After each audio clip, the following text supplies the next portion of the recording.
This is Southwest Florida in Focus. Worries grow for thousands of Venezuelan immigrants across the state. As tensions mount between the U.S. and Venezuela, we discuss the impact for those who recently lost legal protection against deportation. Getting ahead of breast cancer, how doctors are incorporating artificial intelligence into breast exams. And why the fashion industry is now embracing exotic animal skins after once avoiding natural materials with the help of Florida hunters. Hello, I'm Sandra Victorova. Thank you very much for joining us. Well, fear mounts for thousands of Venezuelans in Florida. They now risk being deported after recently losing their temporary protected status, or TPS. And they worry about the possibility of U.S. military action in their homeland. The Trump administration says it hasn't ruled out the use of force with Venezuela. The White House is pushing for the removal of Venezuelan leader Nicolas Maduro, accusing him of being involved in drug trafficking through Cartel de los Soles, what Washington now calls a terrorist organization. The largest aircraft carrier in the world, the USS Gerald R. arrived in the Caribbean this week. The Pentagon says that ship is supporting counter-narcotic efforts. The U.S. has already conducted 21 strikes on boats said to be involved in trafficking, killing dozens of people. Immigrants in Southwest Florida worry about what this means for them. On November 7th, the U.S. Supreme Court allowed TPS to be terminated for this group of Venezuelans, a status that allowed them to legally live in the U.S. Now they have limited or no legal options to remain. It's estimated that this ruling affects more than 230,000 Venezuelans in Florida, the largest population in the U.S. For more on this story, we're joined by Tim Padgett, America's editor with WLRN, our public media partner in Miami. Thank you for joining us, Tim. Thank you. So, Tim, help us to understand how significant it is that the U.S. has designated Cartel de los Soles as a foreign terrorist organization.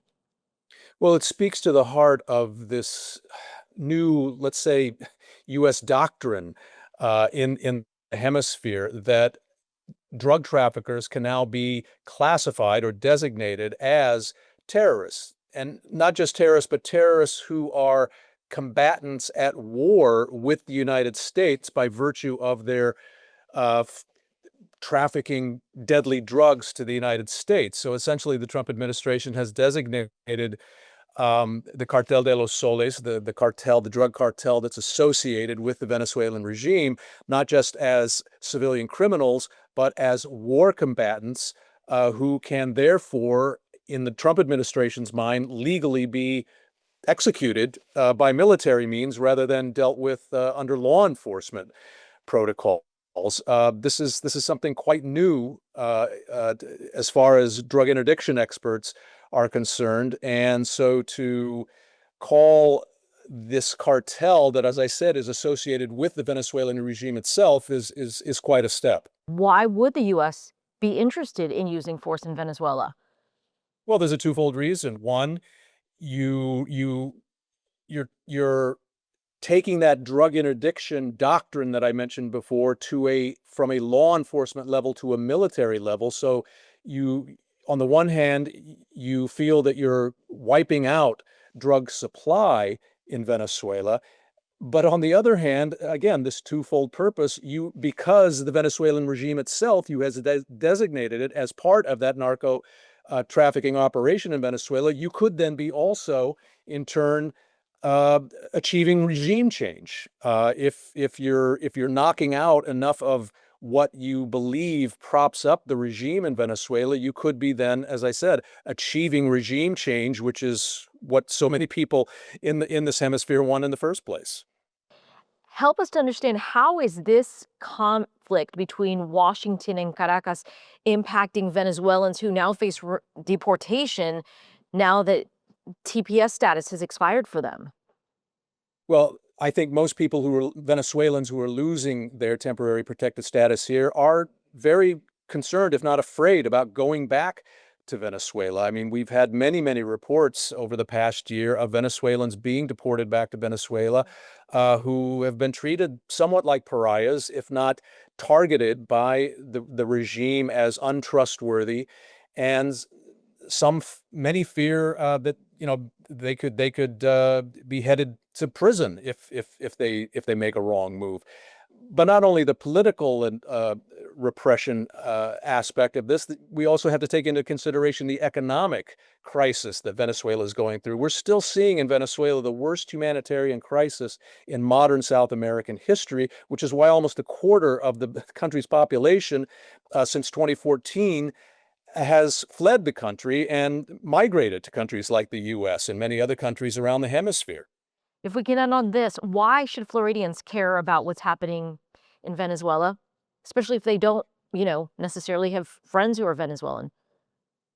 Well, I think what's going to happen with Venezuela one way or the other is going to have a big effect on democracy in the region.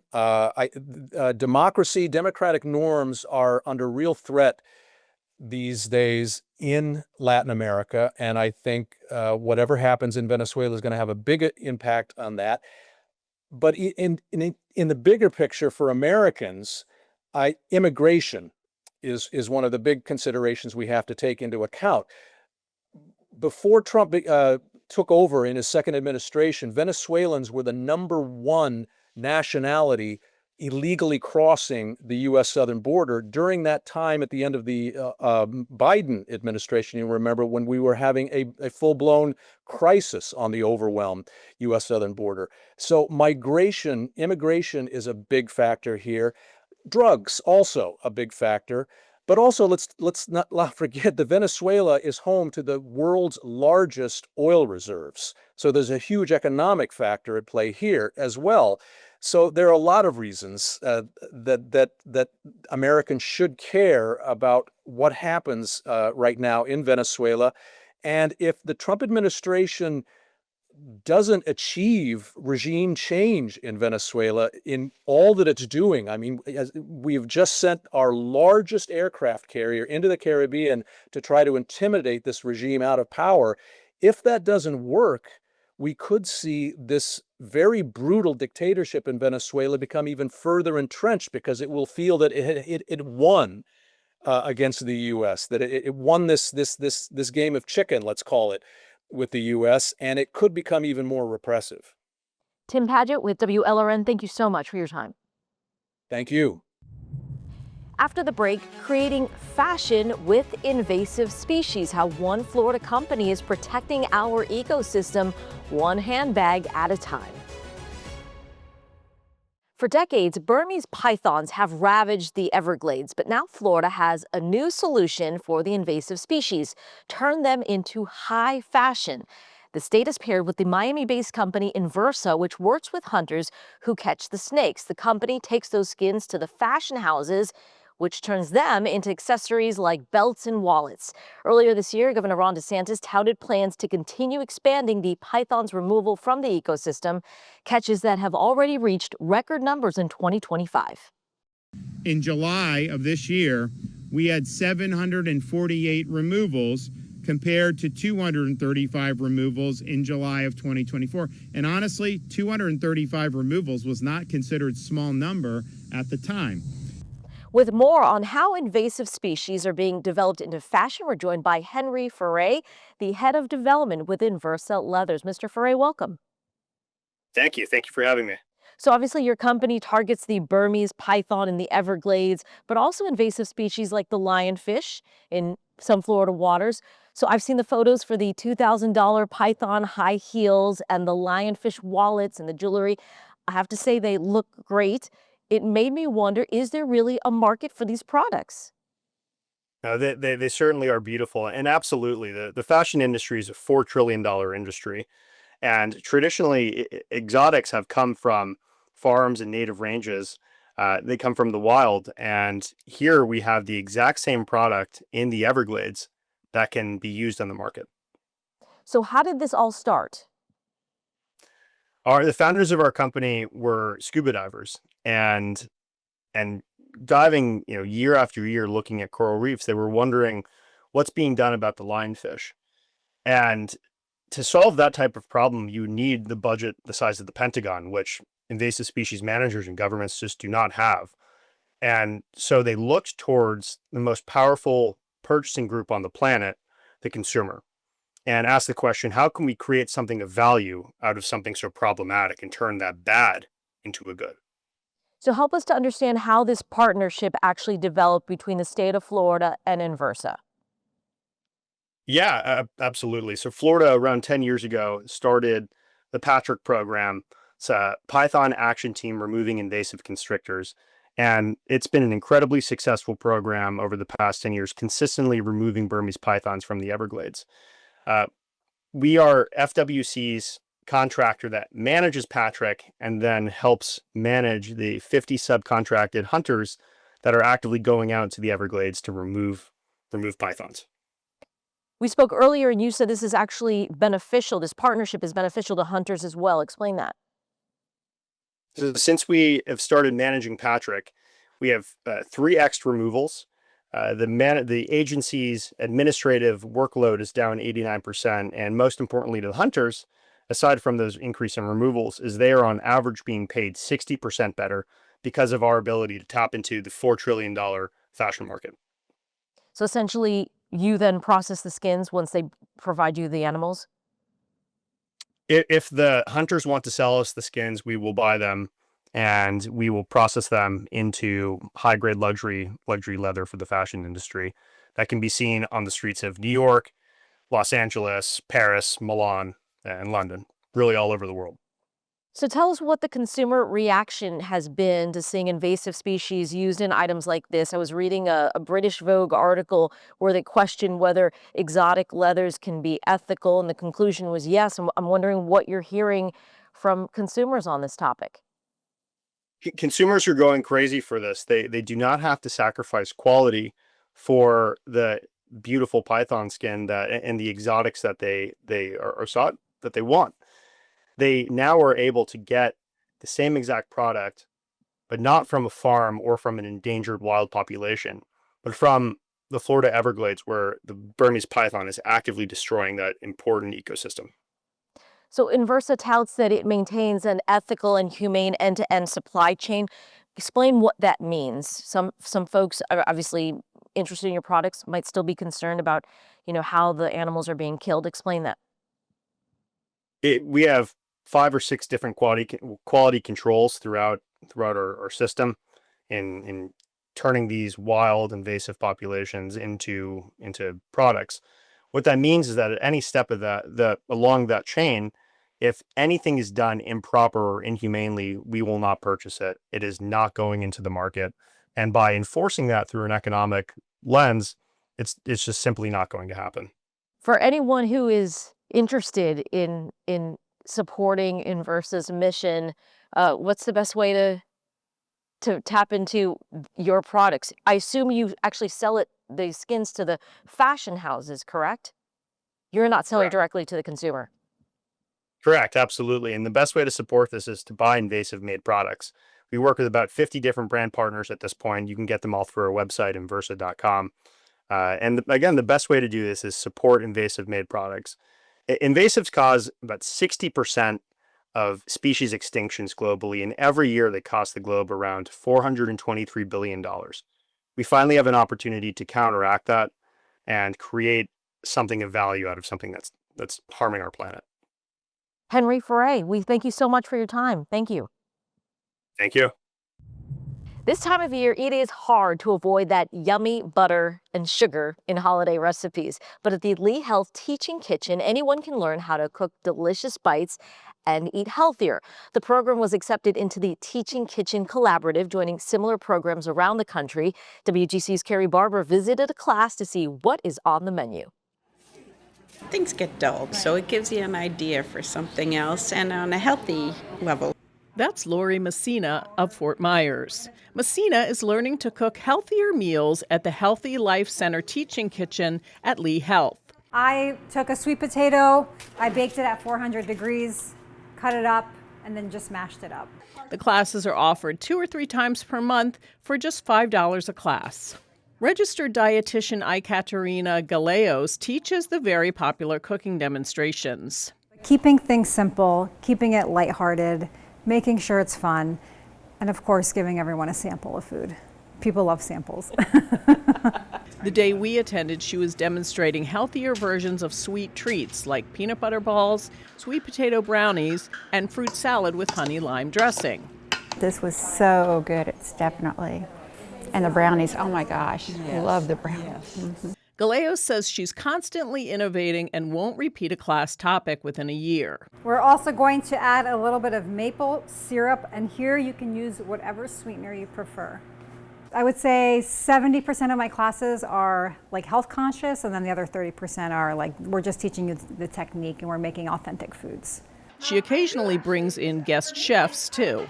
Here I'm bringing someone from Italy that's going to cook authentic eggplant parmesan. Admitting that eggplant parmesan is not exactly healthy, Gallegos says that cooking at home and not eating processed and packaged foods does give you a leg up on healthy eating. Everything we're doing is from scratch.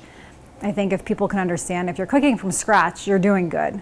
This would make about 30 balls. The Teaching Kitchen, located at Lee Health Coconut Point, also offers hands-on culinary classes as well as longer-term classes for people in cardiac rehab. Here's participant Lori Messina again. There's also a certain amount of camaraderie that comes from these classes. A lot of the people are the same faces and you get to know them. And it's just a nice community-based thing that everyone can partake in. For WGCU News, I'm Carrie Barber in Estero.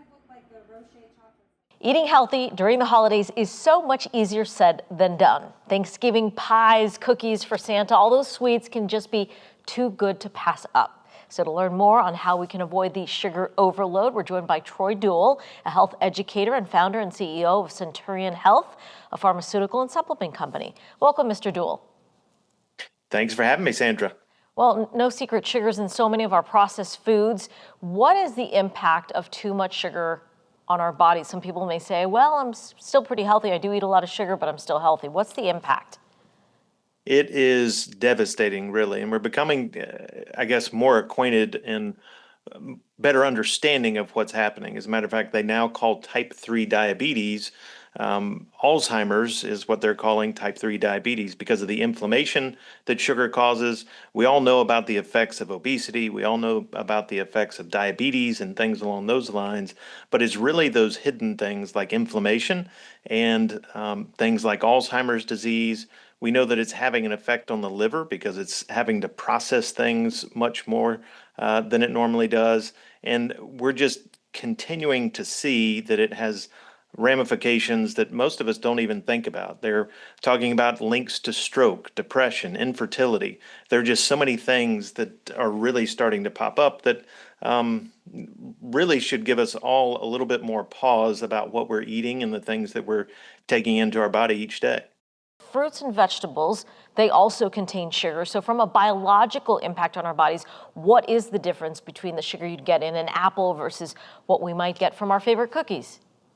That's a great question because, yes, it does have sugar, but the biggest difference is when you have sugar from your fruits and vegetables, you have all the other nutrients that your body needs. So you're going to get the fiber, you're going to get the vitamins and everything else. So you're not getting empty calories. The issue we typically have are with the processed sugars. And on average, we're getting about 81 grams per day of added sugars, which is the equivalent of about 65 pounds per year. And that's actually for our kids. For us as adults, we're getting about 77 grams per day, when on average, we're supposed to, by the American Heart Association, for men, get about 36 grams per day, and for women, about 24 grams. So it is a big, big difference. We're getting typically 3 times the amount of sugars than we should, and it's all coming from things like our ketchup, our cookies, all those things that you think of normally, but it's also in our salad dressings and barbecue sauce and all those things that we don't typically think of that contain the sugar that's really devastating for us. So for folks who usually cave into the holiday sweetness overload, are there any strategies to fight that temptation?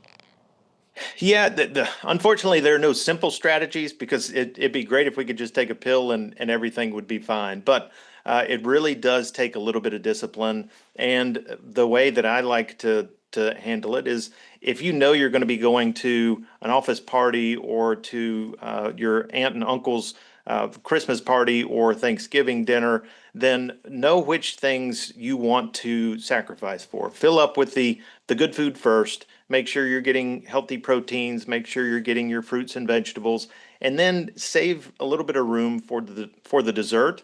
And don't gouge yourself on those desserts, but really just pick one or two. And if you can get in the habit of maybe 6 days a week eating really, really well and then having one cheat day, that seems to be a good strategy for a lot of people to use and take, especially during the holiday seasons, or come up with, say, a number of days, 4 days that you're going to have where you can go out and maybe cheat or have some of those goodies that you know are going to be at the office parties. And then the rest of the time, really concentrate on eating well and getting your diet in check.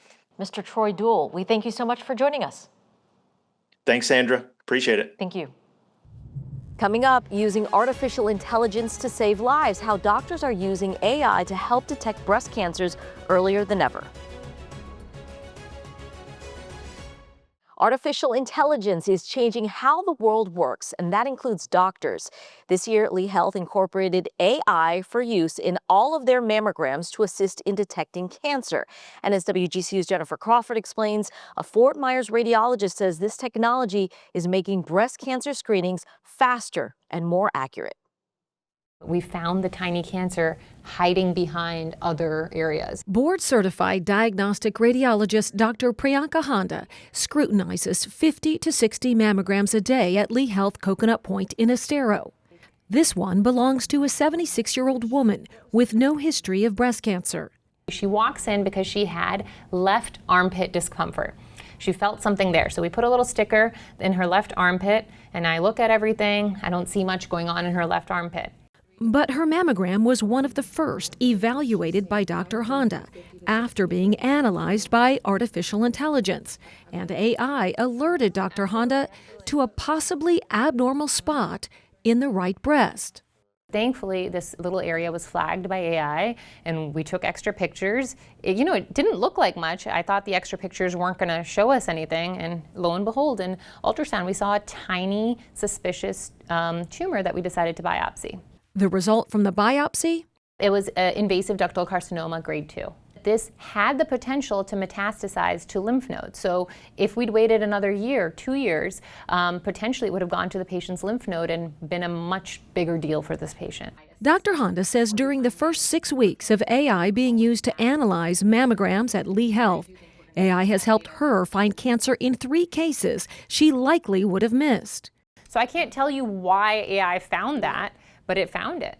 She has noticed overall detection rates slightly increasing among the thousands of mammograms read by AI at Lee Health. In an average week at all our sites, let's say we find 15 breast cancers a week. I think I would say maybe now we're finding 16. Dr. Honda says AI-assisted results increase accuracy, which decreases the number of women being called back for unnecessary testing. We don't want to put women through an expensive, potentially a little bit, painful, minimally invasive procedure, and a lot of anxiety if we don't have to. So we want to reduce our callback rate. It's really helping us. It's really helping us detect breast cancer better, faster, and become more accurate about it. With the use of AI, Dr. Honda sees a future sooner than later, where breast cancer is no longer a killer.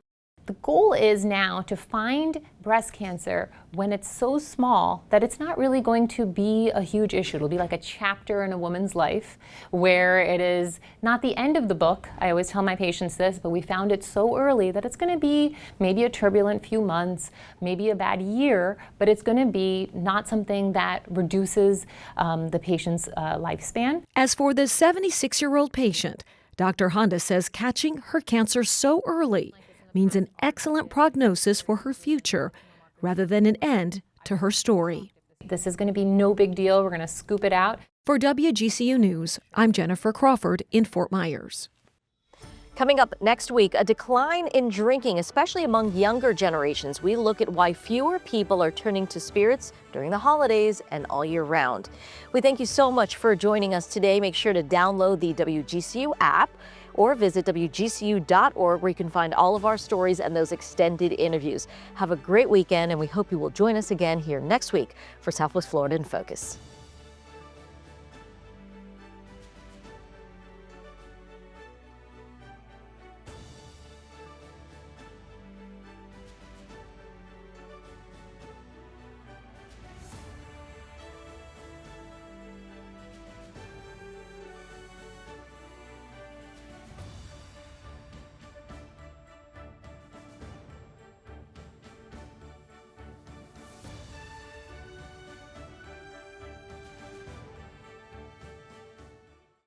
Thanks for watching. We've got more great content for you, from news to the arts to the environment. So be sure to like and subscribe to WGCU's YouTube channel and follow us on our social media platforms for the stories that matter to you.